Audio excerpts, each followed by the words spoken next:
भी हमारे साथ स्टूडियो में जुड़ रहे हैं बात करने के लिए। एक बार निफ्टी इंट्राडे और बैंक निफ्टी इंट्राडे लेके आए डायरेक्टर साहब। निकुंज, ऑलमोस्ट 17,800 कल 810 तक का टॉप हमने मारा बीच में। बैंक निफ्टी 43,000 पे आके खड़ा हो गया है। आप बाजार का स्ट्रक्चर इस समय कैसा देख रहे हैं? लेवल्स आपके माइंड में कोई? बुलिश था, बुलिश है, बुलिश रहेगा। क्या बात है। एक महीने से मैं शायद यही बोल रहा हूँ, हाँ। I will stick my neck out and I will say that markets में लेने का समय आ चुका है। अगर आपने खरीदारी रखी, बेचिए मत।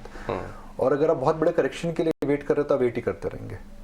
Money is lost, more money is lost in the market. मेरी लाइन नहीं है, ये ग्लोबल गुरु की लाइन है, अंग्रेजी में मैं बोलता हूँ, फिर उसको हम डिस्कस करते हैं। More money is lost in the market when you waiting for the correction rather than the real correction occurs. इसका मतलब ये है कि आप वेट करते रहेंगे बुलिश मार्केट के अंदर कि मार्केट नीचे आएगा, तो मार्केट नीचे नहीं आता है।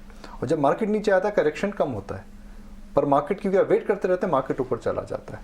तो जब मार्केट का ट्रेंड हमें समझ में आ रहा है तो हमें ट्रेंड से हमेशा फ्रेंडशिप करनी चाहिए। Trend is your friend.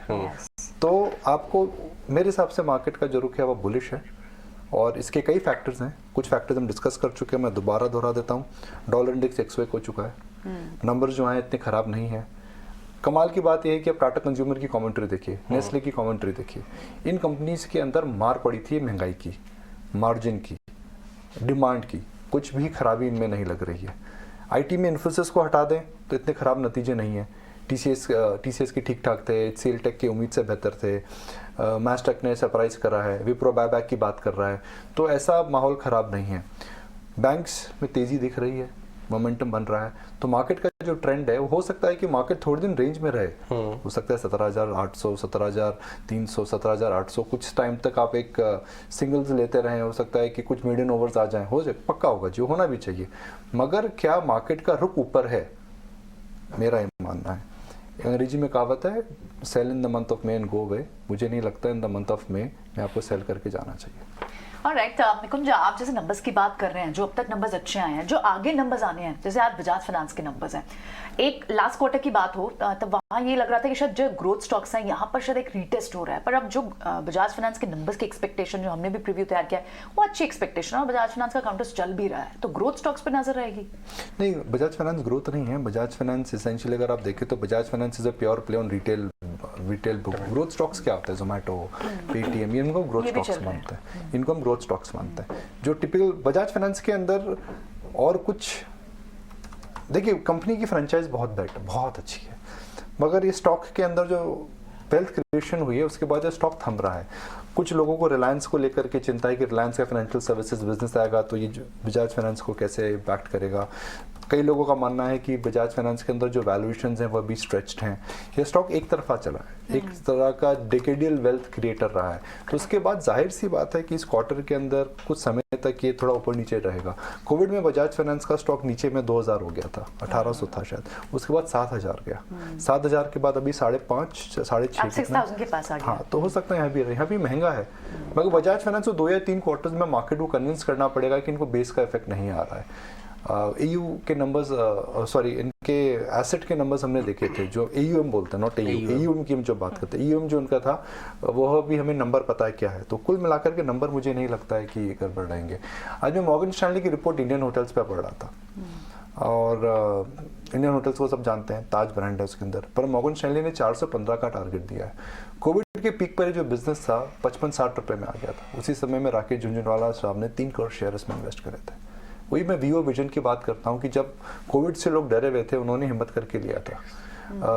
कई लोगों का मानना है कि इनकी जो प्रॉपर्टीज आ रही हैं, स्पेशली महीने की 1 प्रॉपर्टी खोल रहे हैं, 1.5 प्रॉपर्टी खोल रहे हैं, साल में 3 साल में 100 प्रॉपर्टी खोलने की बात हो रही है। आप होटल बुकिंग का ट्राई करिए, कितना मुश्किल हो रहा है, G20 की वजह से आ रहा है। तो मुझे लगता है कि हालांकि स्टॉक सब जानते हैं, मगर ओन कितने लोग करते हैं? हमें पता है HDFC बैंक एक बहुत बढ़िया बैंक है, मगर कितने लोगों के पोर्टफोलियो में है भैया? सो आई थिंक, मेरे को लगता है कि इंडियन होटल पे नज़र रखिए। उनका खास करके मानना है कि उनकी जो नई प्रॉपर्टीज आ रही हैं उसको लेकर के अच्छा है, और उसमें नज़र रखिए। 8x मतलब 55 वाला, वो बिल करमाकर आए थे थोड़े दिन पहले। उन्होंने क्या बताया हमको, उन्होंने बताया कि 2003 से 2008 का जो मार्केट है उसमें इंडियन होटल 10 गुना हुआ था। उसमें इंडियन होटल 8x कैसे हो गया? 60 रुपए का। 400 पे जाता है तो हाँ 400 पे जाता है। 6x अभी तो डिस्काउंट कर लिया फिर भी 6x आज अभी से कि फॉरवर्ड को फिर भी 6x वही है 6x तो अजय कोविड लो से कई चीजें 6x कोविड लो से मार्केट ही अगर आप देखें तो साढ़े 8,000 के आसपास निफ्टी आ गया था, तो Nifty itself by the time देखे तो 3x हो चुका है, तो वो तो हमेशा ही होता है ना। चलिए, तो सेंटिमेंट तो पॉजिटिव और इंडियन होटल्स पर इस ब्रोकरेज पर विस्तार से आगे भी बात होगी, लेकिन निकुंज बाजार का मोमेंटम है और इस मोमेंटम को एड कर रहे हैं banks and financials, AU small finance bank, IndusInd bank, और इनफैक्ट बैंक से जैसे ही नतीजा आना शुरू हुए पॉजिटिव सरप्राइजेस ही दिखे। और आपने पिछले हफ्ते पर जब बाजार नहीं चल रहा था पीएसयू बैंक्स पर अपना भरोसा जताया था। पीएसयू बैंक से एक ट्रेड है मानसी, मुझे लगता है कि लोग खामखा ये बातें कर रहे हैं कि स्लो डाउन आ रहा है, ये अच्छा नहीं है, वो अच्छा नहीं है। मुझे लगता है बैंक्स में भी काफी ग्रोथ है। डिपॉजिट ग्रोथ, इंटरेस्ट रेट आपकी पीक होगी, डिपॉजिट ग्रोथ आपकी नॉर्मलाइज होगी। बैंक्स के पास कई और टूल्स होते हैं जिससे अपनी वो बैंक्स, देखिए deposit is one source of income, उसके अलावा one source of giving credit growth, पर उसके अलावा भी कई आरबीआई के नॉर्म्स होते हैं, कई एसएलआर नॉर्म्स होते हैं जिनको भी आप टूल्स बना करके यूज कर सकते हैं। हमें समझना यह है कि क्या सिस्टम के अंदर रिस्क है और क्या ग्रोथ में स्लो डाउन है। सिस्टम में रिस्क नहीं है, सबसे इंपॉर्टेंट है। Growth is a function, credit growth is a function of view and economy, risk and everything else. क्या सिस्टम में रिस्क लग रहा है? नहीं। और 14% की ग्रोथ 16% हो जाएगी, जरूर हो जाएगी।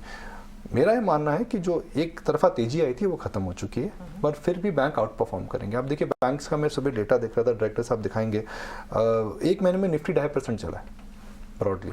बैंक जो है वो 5% चला, HDFC बैंक और ज़्यादा चला है, तो AU बैंक और ज़्यादा चला, तो वहाँ पर थोड़ा धीमापन आ सकता है।